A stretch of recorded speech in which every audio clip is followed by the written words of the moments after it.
ધરમપુરના પૂર્વ કોંગ્રેસી ધારાસભ્યએ 60 વર્ષે બીજી વખત લગ્ન કરતા ટોક ઓફ ધ ટાઉન બન્યા। કહેવાય છે કે લગ્ન કે પ્રેમ કરવાની કોઈ ઉંમર નથી હોતી। વૃદ્ધાવસ્થામાં પણ પુનર્લગ્ન અને પ્રેમ લગ્નના અનેક કિસ્સાઓ પ્રકાશમાં આવે છે। ત્યારે હાલ જ ગુજરાત રાજ્યના એક પૂર્વ ધારાસભ્યએ 60 વર્ષની ઉંમરે બીજી વખત લગ્ન ગ્રંથિમાં જોડાયા છે।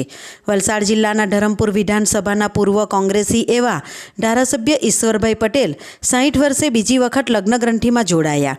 ઈશ્વરભાઈ પટેલે વલસાડના અટગામ કોલવાડ ફળિયામાં રહેતા ઓપીનાબેન નામના એક મહિલા સાથે કોર્ટ મેરેજ કર્યા છે।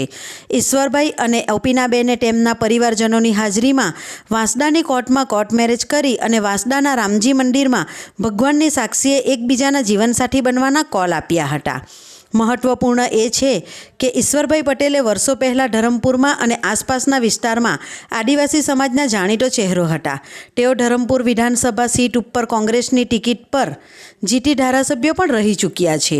જોકે ત્યારબાદ 2017માં ભાજપના અરવિંદ પટેલ સામે હાર બાદ તેઓ 2022ની વિધાનસભા ચૂંટણીમાં કોંગ્રેસ છોડી અને આમ આદમી પાર્ટી સાથે પણ જોડાયા હતા। આથી તે આદિવાસી વિસ્તારોમાં જાણીતું નામ છે। અને વાત કરીએ તેમના લગ્ન જીવનની તો તેમના પ્રથમ પત્નીનું વર્ષો અગાઉ અવસાન થઈ ચૂક્યું હતું। ત્યારથી તેઓ એકલવાયુ જીવન જીવતા હતા।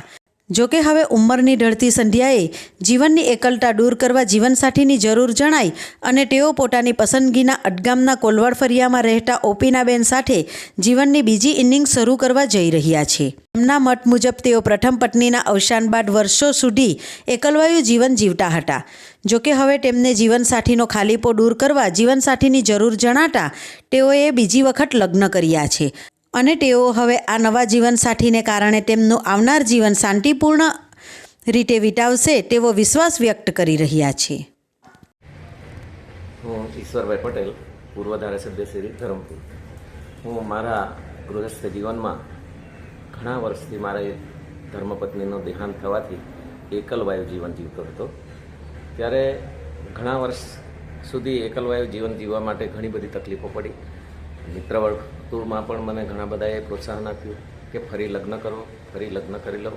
તમારા કોઈ પણ જગ્યાએ એકલવાયુ જીવન જીવવાથી ઘણી બધી સંબંધો જાળવવા, કોઈ આવ્યું ગયું ઘરે એમના માટે પણ વ્યવસ્થા જાળવવા કે પાછલા જીવનમાં જીવનસાથીની ઘણી બધી જરૂર હોય છે। યુવાનીમાં તો માણસ ગમે તેમ ટાઈમપાસ કંઈ નોકરી ધંધો કરીને પણ એ જીવી શકે, પણ 50 વર્ષ પછીની જીવનમાં એકલવાયુ જીવન જીવવું ઘણી બધી મુશ્કેલીઓ પડે છે। એના નાતે મારા મિત્ર વર્તુળમાં પણ ઘણા બધા મને આગ્રહ કર્યો અને ગઈકાલે જ મેં અટગામ કોલવાડના ઓપીનાબેન સાથે લગ્ન ગ્રંથિથી જોડાયો છે અને મારું જીવન હવે શાંતિમય જીવીશ એવી મને સંપૂર્ણ ખાતરી સાથે હું વાત કરું છું।